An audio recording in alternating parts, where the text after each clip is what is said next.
What's good, people? It's about that time to randomly relate, reverse rants, no hate. So, I was listening to the argument between Derek Chisora and Tyson Fury at the Joyce versus Joseph Parker fight.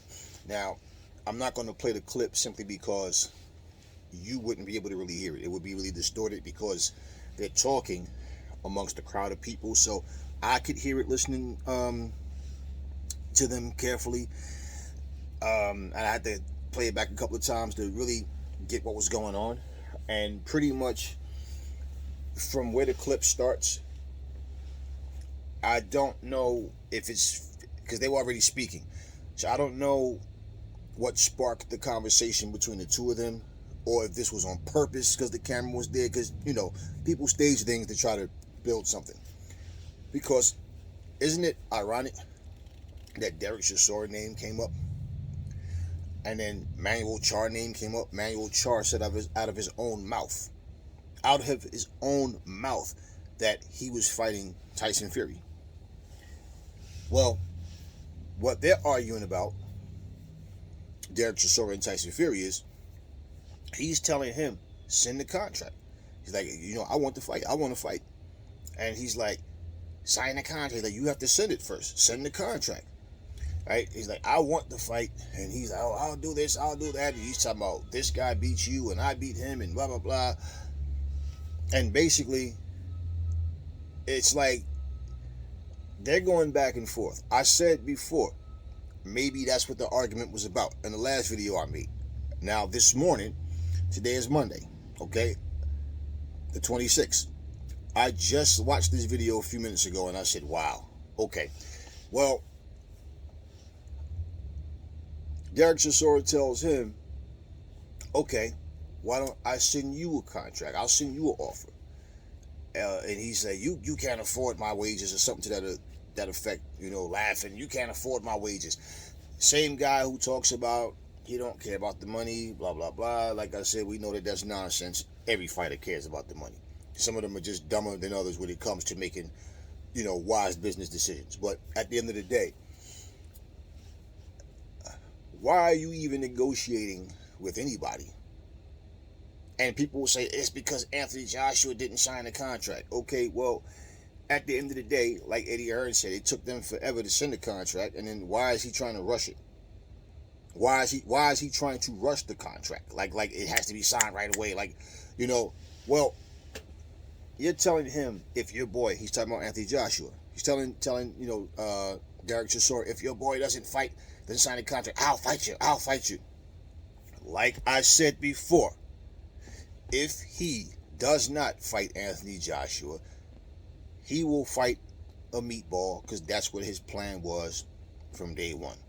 Derek Chisora is a journeyman. I don't care nothing about his victory over journeyman Pulev, and he comes to fight and he's always excited. I don't care about any of that. Nobody expects Derek Chisora to have a chance in hell to beat Tyson Fury.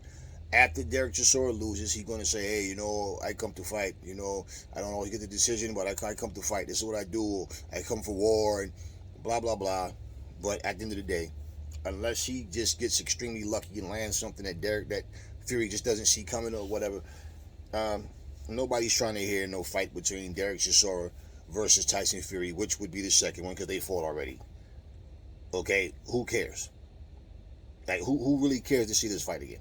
So, again, we knew that whatever Tyson Fury was trying to do wasn't to be against any big name opponent, a worthy opponent, let's just say it that way. And then two, I told you guys, I just watched Triple H yesterday. He's basically, they're trying to put things together to work with Tyson Fury again.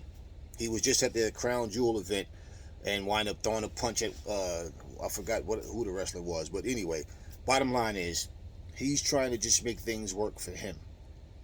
This is why it's such a rush for him, because he's trying to get other things done. Nobody needs to, he's trying to dictate everything. He's trying to play this, I'm the A-side, I'm the best heavyweight, you guys dance to the beat of my drum. That's what he's trying to do. And in all actuality, if they go for it, then that's on them. But at the end of the day, he needs the right dance partner still. And I told you, this is so for now. Remember when I first said several videos ago, his name and Emmanuel Charr, Derek Chisora and Emmanuel Charr's name came up as opponents. That came out of Frank Warren's mouth. And then other people were saying it before I even heard Frank Warren say it. So once I heard Frank Warren confirm that, they were looking at other opponents, and those two names came up. It's like, wow. Listen, like, he's even saying this as if this is shit that people care about. Who cares to see Tyson Fury versus Emmanuel Charr? Who cares to see Tyson Fury versus Derek Chisora? So this all leads me to believe the building that they claimed that they said that they had locked in, booked for the 17th, had nothing to do with Usyk, and it had nothing to do with Anthony Joshua. Okay? He planned on fighting a meatball. He wanted an easy win. It's like somebody goes, yeah, I'm about to come down there, man. Who's all there? Such and such, such and such, and such and such. Is Aries there? Nah, man, Aries on vacation. He ain't gonna be back for 2 weeks. Oh, okay. Then come down there. Oh, where Aries at? Aries this, Aries that, Aries this. Because they know I'm not there. But when I'm there, nah, it wasn't like that, man. Nah, man. It wasn't like, we cool, man. We coochie crunch, man. Basically, let me make it look like I came there for some smoke. But that's not what I really wanted. I just wanted to try to look like that's what I wanted. How do you not understand? You do not take a mega fight and treat it like, oh, I got a building reserved for us before we even negotiate. Pause. Let's use our heads. It's not hard to understand. You negotiate these things. You do not just go rent venues. You do not go and book venues, and you don't even know if the opponent that you're looking at to fight is going to be ready. Especially a fight that big. I mean, he showed no interest in fighting for Undisputed, which would have been way bigger than what it is now, because AJ had only the one loss, and he avenged that. And even before he lost, he was locked in with AJ. Remember the Wilder, and we don't need AJ. They feel like they had each other, and they verbally promised to fight 3 times or whatever it was, and or however it went. But bottom line, they was both trying to push AJ aside, him and Wilder. And then Wilder, decided that he wasn't being the man of his word, and all this shit they went back and forth with. So, just saying, if you're focused on Anthony Joshua, first off, you handle the situation right. You don't sit there and all this rush. It got to be signed by the day. It got to be right. Listen, my whole point is I don't believe at all Usyk or AJ was really in the cards for him. Like I told you before as well, you got different people go to different camps. Somebody will come and train, in your gym, whatever. They talk, they get word. They know that certain fighters are injured. Something's not right with them or whatever, and they'll go back, such and such got just had broken ribs, and they might not even be healed properly or whatever. This, that. Now all of a sudden this person start, I really want to fight such and such. Now the word gets out. Now it's, just trying to make a buzz, and hey, this person might, their ego, their pride might get to them. Oh, we can do this and this and that, and they're not. Which it would be foolish to let somebody bait you into getting in the ring and you're not physically ready or mentally ready. But just saying, I don't believe at all that building that they're talking about was reserved for Anthony Joshua or Usyk. And a fight of that magnitude, you want it to be huge, right?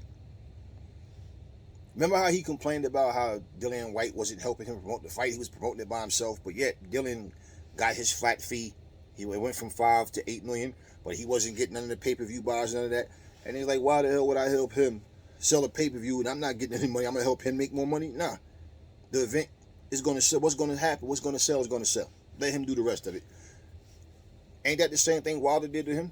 Sat there and wouldn't refuse to speak the whole press conference? Ain't that the same thing Fury did to AJ? We're going to let him and Hearn and them, let them carry this and promote this. Let's see how they do without me. This and it. Okay. So it's all one big, you do it to me, I do it to you, or I do it to you first, then you do it back or whatever. I don't believe that he had that building reserved for them. I just think he's feeling himself too much. Him and Frank Warren, like I said, they're trying to control everything. But at the end of the day, y'all, it is what it is. You wouldn't even be standing up there worried about arguing with Derek Chisora, talking about if your boy don't fight, don't fight. I will definitely fight you. This is what he's telling him in an argument. Like I told you, you book a venue, if you're going to do something like that, you do that for somebody who's desperate, that you can just last minute, short notice, hey, look, you want the fight or not? You understand what I'm saying? We got, this is an opportunity for the heavyweight championship. Yeah, somebody's going to go for it. But Manuel Char, Derek Chisora, is that any better than Robert Helenius? Is that, you know what I'm saying? And after we just watched Joseph Parker and Joyce tear it down and do what they did, this is the type of shit I'm talking about, man. Every fighter's going to have some easy touches here and there. I get that. But when you lie and try to make yourself look better than what you are, when you try to make it seem like people are ducking you, but you're purposely asking for fights when it's more than likely not a good time for those particular fighters at the time. That's what I see. So yeah, that's what the argument was about with him and Derek Chisora. And then his dad gets involved and he's telling him, look, don't push me. And don't you push me. It's like everything happens, his dad is always running his mouth, always injecting himself in something. Like it's like maybe it was staged because the camera was there. I don't know. But at the end of the day, it was a trash move. And we've seen after the Dillian White fight, Derek Chisora and Fury was talking on FaceTime or whatever. So it's like, I really don't know what to believe when it comes to boxing. This shit is more scripted than wrestling now. I don't know if y'all saw the video, but if you do, it's like 2 minutes and something long. If you see that particular clip with them arguing, whether it was real or not, my whole thing is, if you're focused on fighting one person, focus on that person. Put that energy into letting, hey, show AJ you want to fight. Not trying to, okay, sign or else. And today is Monday. So today is supposed to be the last day for him. He done said this shit before. You have until today. Didn't sign it. Okay, you have until tomorrow. Didn't sign it. Okay, you have until next night. Okay, whatever. If it happens, it happens. If it doesn't, it doesn't. Let me know what y'all think in the comment section. Never fall in love with lies. Remember, the truth brings hate out of people, and I will catch y'all on the next video.